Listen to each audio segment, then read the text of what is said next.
और अब बात सियासत की करेंगे। बड़ी खबर आ रही है, जयपुर में बीजेपी विधायक दल की आज बैठक होगी। नड्डा की ओर से नियुक्त पर्यवेक्षक लेंगे बैठक। ये बड़ी खबर इस वक्त आपको बता दें, निर्दलीय विधायकों को बैठक में नहीं बुलाया गया। निर्दलीय विधायकों के समर्थन पत्र सीधे राज्यपाल को दिए जाएंगे। निर्दलीय विधायकों को जयपुर में ही रहने के निर्देश, सूत्रों के हवाले से ये भी खबर है। लेकिन जो बैठक होगी वो बीजेपी के जो विधायक इस बार जीते हैं उनके साथ पर्यवेक्षकों की बैठक होगी। तो राजस्थान पर नजर रहेगी। लेकिन अब बात मध्य प्रदेश की, जहां मोहन यादव के सीएम बनाए जाने पर राजनीतिक पंडितों के लिए भी आश्चर्यचकित कर देने वाली ये घटना है। और इस सरप्राइज के बाद चर्चा जोर पकड़ रही है कि राजस्थान में भी बीजेपी एमपी वाला फॉर्मूला लागू कर सकती है। रिपोर्ट देखिए।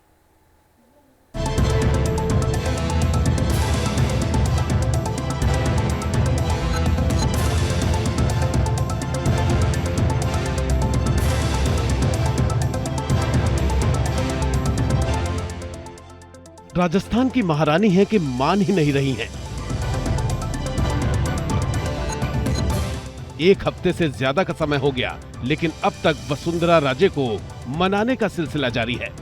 बीजेपी के राष्ट्रीय अध्यक्ष जेपी नड्डा कोशिश कर चुके हैं।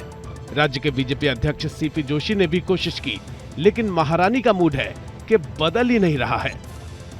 राजस्थान में वसुंधरा के कद का अंदाजा बीजेपी आलाकमान को भी है, लेकिन महारानी सीएम के तौर पर पार्टी के केंद्रीय नेतृत्व की पसंद नहीं। इसका अंदाजा वसुंधरा राजे को भी था, इसलिए वो राज्य में पार्टी की बम्पर जीत के बाद शक्ति प्रदर्शन में जुटी हुई हैं।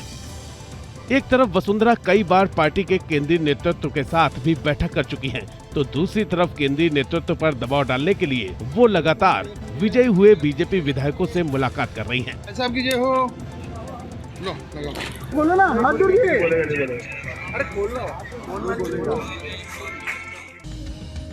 कुल मिलाकर राजस्थान में वसुंधरा राजे ने ऐसा पेच फंसा दिया है कि उसी की वजह से अब तक तय नहीं हो पाया है कि राजस्थान में किसका राज होगा। वसुंधरा राजे की इच्छा तीसरी बार सीएम बनने की है। इसके लिए वो लगातार बीजेपी आलाकमान से मोलभाव में जुटी हैं। सूत्रों की माने तो वसुंधरा ने एक बार फिर पार्टी के राष्ट्रीय अध्यक्ष जेपी नड्डा से बात की है और उनके सामने नया ऑफर रखा है।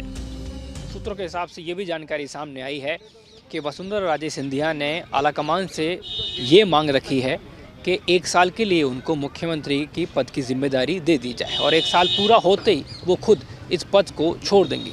लेकिन जहां तक भाजपा शीर्ष नेतृत्व की बात है, उनकी तरफ से इस बात को साफ तौर पे ठुकरा दिया गया है। राजस्थान में विधानसभा चुनाव के नतीजे 3 दिसंबर को घोषित हुए थे। इसके बाद बीजेपी ने विधायक दल की बैठक के लिए केंद्रीय पर्यवेक्षकों की नियुक्ति की थी। राजस्थान के लिए बीजेपी ने राजनाथ सिंह, सरोज पांडे और विनोद तावड़े को केंद्रीय पर्यवेक्षक नियुक्त किया है।